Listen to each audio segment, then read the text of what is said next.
I'm definitely a hooper if you heard that. You ain't got no time for no joke. JD, you just ran a 4.2. If what I heard is true. I was running up a hill and You run up a everything. hill. Another 4-2.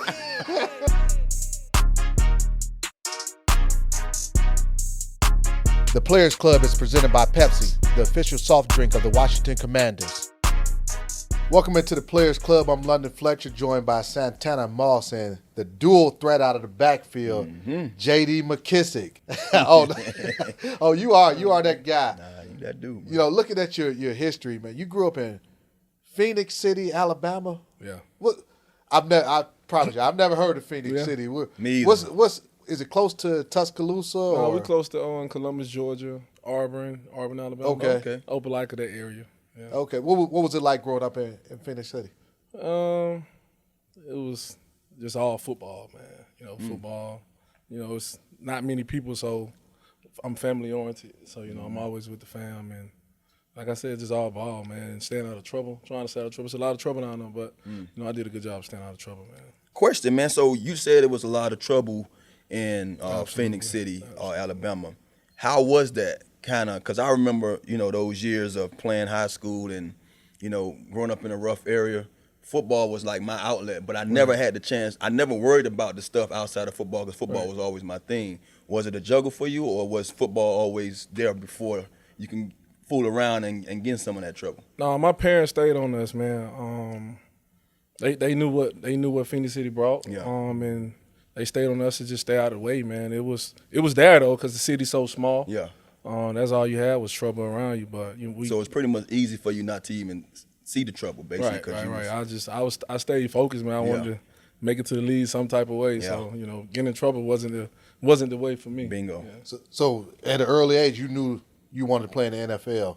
That was always a goal of yours? Yeah. So I used to, every time I would get injured or something, man, I used to say, God, just put me back on the field. I'm going to find my way in the league some type of way. Yeah. So I had my mind on, me and my cousin used to clock each other in the front yard. Like, Jay, you just ran a 4.2. Did he have a quick trigger or was he Yeah, legit? I used to run up I was running up a hill and everything. Another 4-2.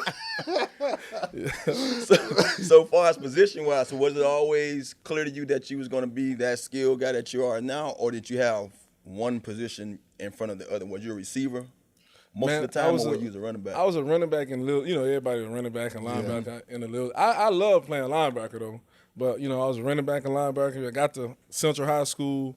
Then they moved me to receiver. That's when the spread offense was popping. Gotcha. I'm like, slot receiver. I'm a running back, and you know, I became a receiver. So that's why it's so natural now, because you know, for years I always thought it was just like a receiver was number one for you, and then you just switch to the backfield. So it makes sense to us now that basically growing up, you was a running back at heart, right? And you was just, you know, thrown out there to the outside, but you can, you know, do both. Yeah. I was a running back, but just, you know, raw talent running back, not like wide zone, the end wide and hit inside. It was like, nah, just give me the ball. Give you the ball. Search the defense. Make it happen. Did you play defense also? I was a linebacker. Yeah. Oh, you did play linebacker. I was a middle linebacker. So you went from you was a slot receiver on offense and a linebacker on defense. That's a crazy not in high school. Oh, this okay. This is like Little League, League. 7th, 8th grade. I was about to say, man, those combinations don't usually mix. Nah. So they ain't really let me play running back. Once I got to 7th and 8th grade, they was like, we had dudes that was better than me. They felt like so. That's when I was at real linebacker. I'm trying to rock somebody. Did you bring that? No. I really was an ankle tackler the whole time. But I would catch him before he gets started because I knew they'll run me over. Let me go ahead and get in this backfield before you take off. Now I'm familiar with that because I tell you all the time about me playing Little League. I was a corner and a safety. Yeah. And I was mostly used because I had a knack for the ball. So when that ball was in the air, I'm coming down here. I'm catching it. I'm going the other way with it. But tackling wise, I made that decision easy. By the time I got to 8th grade, I knew, man, when I get in the 9th grade and start going play on high school ball, I'm gonna make a business decision and make sure I'm on the offensive side. I can take a hit all day, but for some kind of reason, man, I don't know what it was. You got to be kind of wired differently to play defense. Have to. We're a little crazy on defense. I found myself getting hurt too much at defense all the time. Here's what I want to: Auburn or Alabama growing up as a football fan. I was Troy University. Yeah, I was a Troy University guy because my brother played safety at Troy, and that was the only thing I knew. Troy University, but I mean, I was a Cam Newton fan for sure though. But where I wanted to play ball at was Troy University. That's great. Troy University. So is that the school you want to go to as That's well? the school I wanted to go to. Wow. Because that's the only place I went to. You know, my brother was there. Like I said, he was there, and then we would go tailgate. I'm like, dang, this looks great down here. So you saved my question then. So that was your inspiration then. Yeah, you watching your watching brother watching play, both of them. Both of them was I felt like they was great players. I had the older brother was a linebacker, and the second one who went to Troy was a safety. Wow. So I'm down like looking at the Sun Belt like this where it's at. So you was destined. So I went to a camp at Troy and they ain't even offer me. I'm like, That's crazy. And you got brothers there. Where them coaches at right now? Let's go holler at them right now, man. Forget them, man. But I went to Arkansas State. They was in the same conference. So it was you wanted to punish so them. every time I played against them, I wanted to smack them. Oh, that's crazy, man. Well, being at Arkansas State, how was that transition, coming from high school and,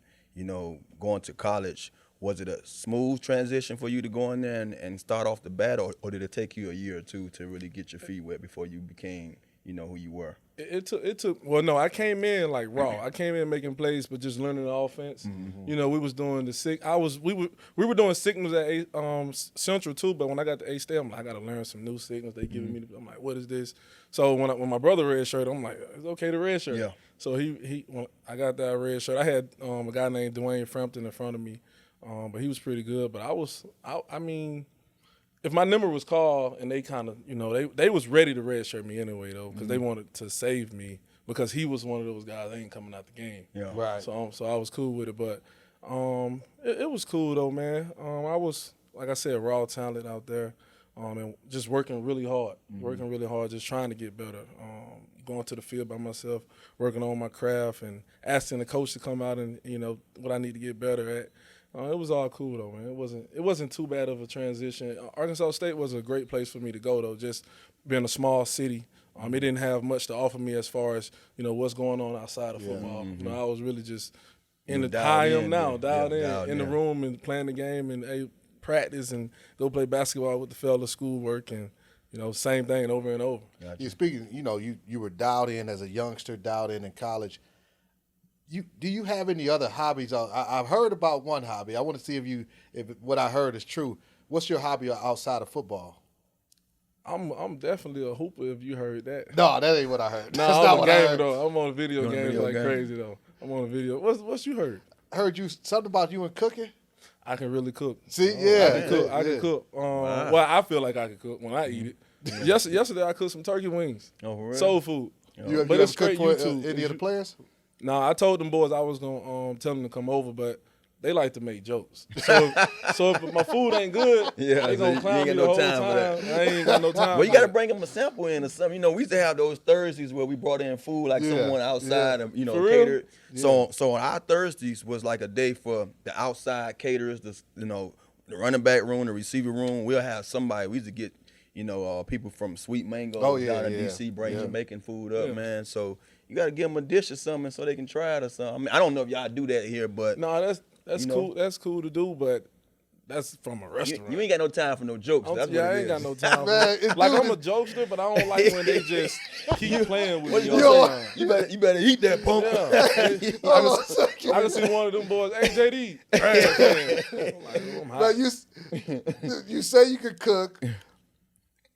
Let your boys try the food, man. Let them try, man. I mean, your taste buds ain't broke, so obviously if you like it, they should be able to at least, give them a sample. I'm different though. I eat chitlins and all that. Oh, dude, you from Alabama? Now, you say you do a lot of your stuff on YouTube. A lot of your. Yeah. I go on YouTube. I follow this guy, Smoking and Grilling with AB. Oh, okay, so you get his recipes, right? And just do everything you do. I change it. I put my own little sprinkle on it sometimes though. Maybe one day. Cooking in the kitchen with JD McKissic? Yeah, boy. Maybe. Yeah. Maybe one day. Yeah. I mean, it rhymes. I mean, honestly, I would have never guessed that. You know what I mean? But I know a lot of the guys. I mean, when it comes to hobbies and downtime, especially during the season, most of the guys playing video games. Yeah. I was a guy. My downtime, I love the movies. So I will always find a way to get, especially on Tuesdays. That was my movie day. That was my day where, look, man, I'm going to check out a flick. No matter what time it is, especially if I got to come over here and get a little treatment, whatever it is, I had a movie day. I'm a movie guy. You're a movie guy too? So I was going to get to this question. When you're not playing and you're not playing the video game and you're not in the movies, what's the next thing you think you'll go to outside of cooking that you'll find yourself doing? Hey, I really don't do nothing at all. So it's video games, or I'm cooking, or you might check a flick out. Yeah, I'm kicking it, man. I'm watching a that ain't movie bad. or something. That ain't Yeah, bad. but I got to get my dogs up here too, though. I really like to spend time with my dogs. Oh, okay. What kind of dogs do you have? I got 2 bullies. Yeah? Okay. Yeah, 2 bullies. You mentioned being a jokester. We've heard that you may be like the funniest guy on the team. Is that you? Yeah, that's what they say, man. But I don't really be, I don't really think I really be chilling, and they just. So it's effortlessly for you. Yeah, you just do you. I'm just and being then, normal. You know, like you say, tell a joke, JD. I ain't got nothing for you. Still to come on the Players Club. I'm different, though. Maybe one day cooking in the kitchen with JD McKissic.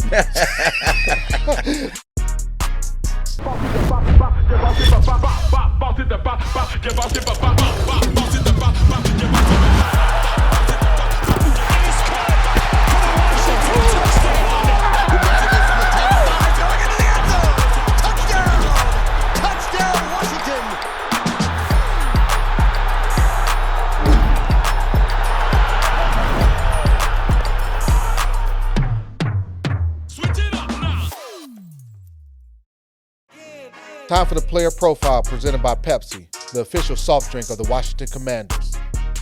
How is that though, man? I mean, and it's good to be that. I mean, I was a guy, and London, to me, he was that guy for us. London was the guy that I always looked at as, like, if I had to have a big brother, you know what I mean? Like, when I was playing here, he was looked at as the big brother on the team. Like, I can look at London. I ain't have to say nothing to I wanted to make sure big brother ain't have to come and say nothing to me. I'm going to handle my business. But I also was a guy that got a lot of respect from just being the guy that's go about my business the way I do and handle my business. When I'm watching you guys, I feel like you that guy. You fit that slot. Now, I told you that the day we was walking. That's when I came out to you and I said something to you because I respect, most players is going to come holler at you, especially when I was a player playing. You get the respect from your peers by showing up, doing your job. Mm-hmm. I'm an outside guy now, watching you guys. And every time your number called, you're doing your job. You go over and beyond doing your job. So that's why I had to come and holler at you. When it comes to, because I'm sure these guys feel the same way, when it comes to having that kind of notoriety from your peers and being that OG, because you're kind of OG now. You done been in the league long enough. So I'm sure these guys looking up to you. How do you feel about taking on that kind of role? I feel cool about it.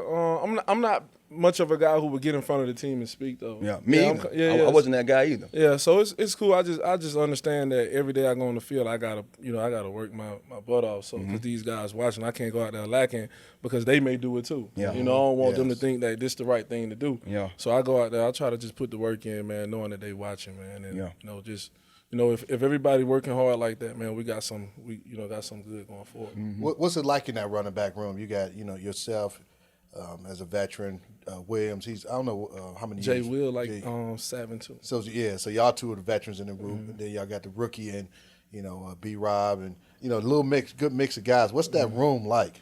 Man, that's a real good room, man. Antonio looked to me for advice, and kind of the receiver background, and B Rob, he's just a runner already. Ain't nothing I could do for him as far as that. But it's a great room, man. I've been telling people since day one that we put a real good room together. You got JP. He's a stud. He went to Buffalo. He broke records at Buffalo. You got Jay Will. Y'all saw him. He run like he got his head cut off. B Rob run like he want to cut your head off. Right. And AG is just dynamic. He just like me. He just a bigger body. Yeah. It's a real good room, man. It's just a lot of guys that want the ball. Work hard every time they get out there, and we competing too. We always competing against each other. And Coach Jordan and Coach King, they lean the way for us. Yeah, Coach Jordan, a good guy. He was here when I was here. How is that, man? Just knowing that what you can bring to the table, because I'm one of those guys. I like to ask questions that people might want to know, because especially when you're talented and you have guys in their position that probably get the nod because of where they was kind of picked at or whatever. But knowing you, because you had a chance to leave here. And you came back here. I was like, hallelujah, he came back to us, because I was like, man, this guy meant something to our season last year. But how was that, knowing that what you can bring to the table, and sometimes you might not get those carries because of the other guys. Right. How is that to show them guys that, man, you just got to stay patient and wait your turn, because I see you do a great job at that. Yeah, I mean, it's tough, but I understand. I understand my purpose. I get that. I get the player who I am, and at the same time, I get who they are as well. But I mean, it's tough, man. I just come and prepare because I'm used to that. I'm used to that guy who's always, never been the one who, we counted on you. We want you to be this guy from the jump at the beginning of the year. Yeah. We want to get you the ball this many times. Okay. I always been that guy. Hey, JD, 41, number 21, you ready? And I go in and make a play. So I got used to that, just being able to, like we talk about details all the time. I'm paying attention to details, and I'm ready to execute the plan whenever you call my number. Yeah, man. Well, we appreciate you staying here and deciding to come back and sign with Washington. Keep staying in the Burgundy and Gold. We appreciate you joining us on the Players Club. We got a tradition here where guys sign the football. As guests, Tanner, if you don't mind giving that ball to JD, let him sign it, man. My signature, man. It's just a J and a D. Hey, it's your signature, whatever it man. is, give it to us. Yeah, I want to remind fans, you can watch the full episode of the Players Club wherever you get your podcast, wherever you stream your podcast. Go check it out. We have a lot of fun on the Players Club. We appreciate you, JD. Appreciate y'all, man. Still to come on the Players Club. Man, there was a time where I almost blitzed when I wasn't supposed to blitz. I was like, man.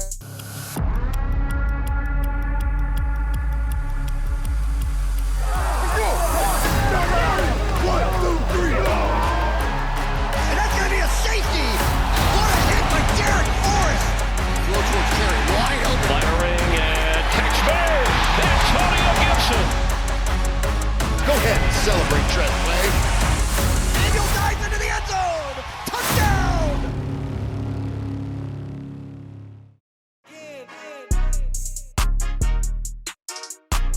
Welcome back to the Players Club, Santana. I want to know how well you remember your greatest moments. What that memory is like in terms of your greatest moments of your career. We're gonna see if we can remember those greatest moments. I see you smiling. I'm man. shaky, man. I ain't got. You love this type of stuff. No, I mean, I can remember some things about myself, but when you get me trivia about everybody else, you stop. So by myself, come on, I got you. All right. Let's Well, get I'm gonna see how well you know yourself. Okay, let's do it. Okay, I'm gonna start it off. Tanner, how many 1,000+ yard seasons did you have in your career? That was easy, I think. I can just count. 4, I believe. 4. I think I had 4 because I know I was short from 5 by 100, like a couple of yards. So it was 4, I believe. Yeah, that's the right answer. This is an easy one for you, so I ain't gonna do this one. Hold on. Let's see. Okay.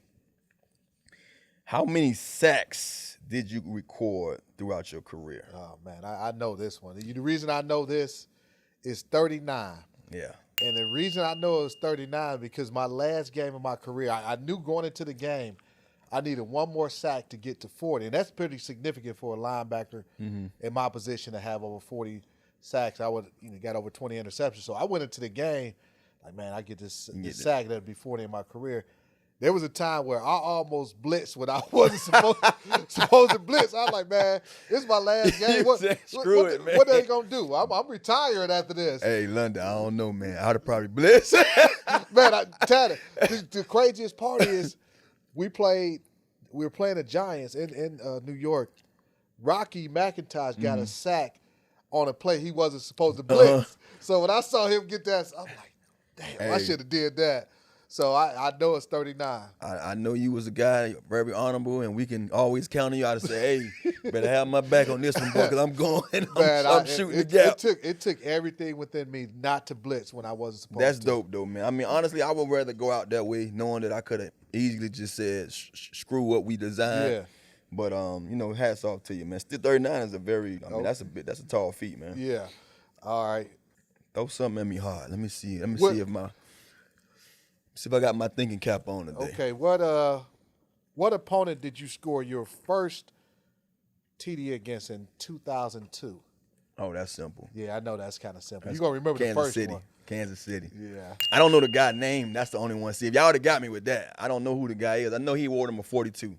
That's all I remember because He was a defensive cornerback? Defensive back. Yeah, he was a big joker, too. Big, tall joker. Man, first of all, He you wearing 42 at the corner. Hey, look, he was huge. I'm like, boy, this boy is safety or Was you looking at him like, dude, this dude got honestly, 42 on all week long they was telling me that he was a vet that had been handling his business for a long time. So I knew of him.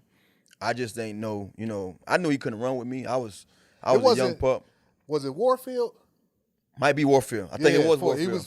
He was either 42, he was 42. or 44 or 42. It was Warfield, I believe. It was Warfield. Light-skinned dude. He always had a helmet on. Yeah, but that was Warfield. I believe it was Warfield. But no, because God, when you're a young pup, Wayne Corbett them had me coached up and let me know who was who. Yeah. And you gotta think that the year previous I didn't even play that much because I hurt my knee. So that year I hadn't got off to a good start, and that was gonna be like my first game really playing. And I remember I just came off a hamstring. So that goes to show you from the knee, all that stuff was lingering. And I'm like, man, I gotta put some work in. And I saw who I was going against that day. I said, well, I know he big, so he might put hands on me. Right. But if he can't catch me, I should be able to get by him. You remember what type of player it was? It was a fade. It was a fade. You got him on a fade. Fade in the red zone, man. It was fade in the red zone. Chad Pennington, I remember he put it nice. I'm talking about, and it was crazy because we talked about the day we was watching film, and we was talking about where you can put the ball, that ball placement. He had inside leverage on me. I got on the side of him. His height alone would have been easy for him to knock the ball down, but Chad just placed it nice enough out of bounds to where all I could do is just lean out and catch it. So it was a nice fade. It was great to get that one on my belt because it seemed like after that, when it rained and poured, I started scoring touchdowns after that. Yeah, Chad threw a nice ball. I picked him off once. All right, so I got one for you. So you picked him off. Yeah, once. I got Chad. Maybe once or twice, at least once. Okay, so you just already talked about your first, so let me not ask you that. Let me see. London, when did you score your first career TD? First career TD. All right. I believe it was against – that's like you knowing your first TD. So me as a defensive player against the Patriots. Mm-hmm. Okay, you got that part. Opening game of the season. Oh, that was the opening game of the season? 2006. New England Patriots at New England. It was a fumble recovery in the end zone. So, yeah, you answered. Hey, that felt good to get in the end zone, man. Oh, you didn't have to run. You just jumped on that thing. The ball, he got sacked. Brady fumbled, and the ball rolls into the end zone, and I just jumped on top of it. Wow. A 0-yard TD return. Hey, it counts, right? It's in the books. Yeah. Maybe I may have had to run a yard or two, but it was close enough. Yeah, give yourself a little credit, man. Yeah, just a little bit. All right, let me hit you with one more or another one. Let's see. How many career touchdowns do you have? So we talking about from the receiver position, I got 66. I know that.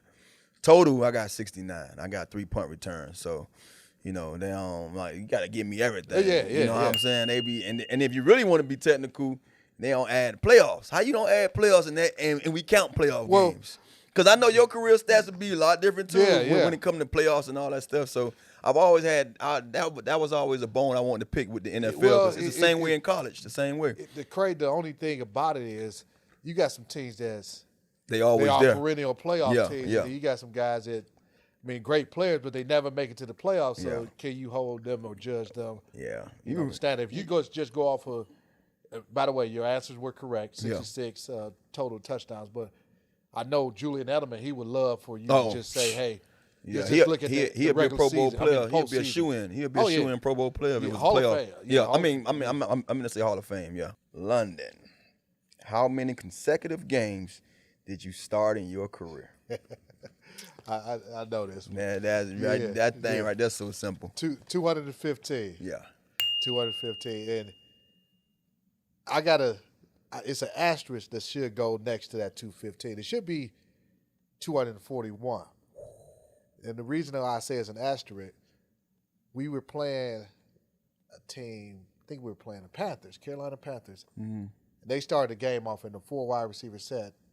Typically, you would have your dime defense. So teams that did that to us in the past, we would start off our nickel defense. I played nickel, but I didn't play dime. Wow. They started the game out 4 wide receivers, the coach, the defensive coordinator that called for 9. So you had to get off the field, Man, look, I'm like halfway off the field, halfway on. I'm like, man, Coach, why you because gonna I do was like cognizant. I had like 27. I don't know why I knew this even back then. I had 27 starts, consecutive starts at that time. Oh, Lord. And when I had it, man, when that ball was snapped, you talk about sad. I'd have been hurt. Then I came in the game the very next play. Man, I was just like, I probably hurt somebody, man. I probably went out to the quarterback or somebody, man. That hurt. Dude, I wanted to go out to the Especially when you kind of know that's a wreck. That's something that stands out, you know, as far as from your career. Because I'll tell you the truth, I never would have had that in my head to how many consecutive starts. And probably, you know, because of how my career started anyway. But that's a man. Trust me, man. That's crushing to even know that from after that game you went on that run. Oh yeah, you know what I'm saying? Santana, man, appreciate you. Indeed, You know, my always love chopping it up with you on the Players Club. Indeed, brother. Looking forward to next week. Be sure to listen to the extended version of the Players Club podcast wherever you get your podcasts. Plus, you can watch on Commanders YouTube and Commanders.com.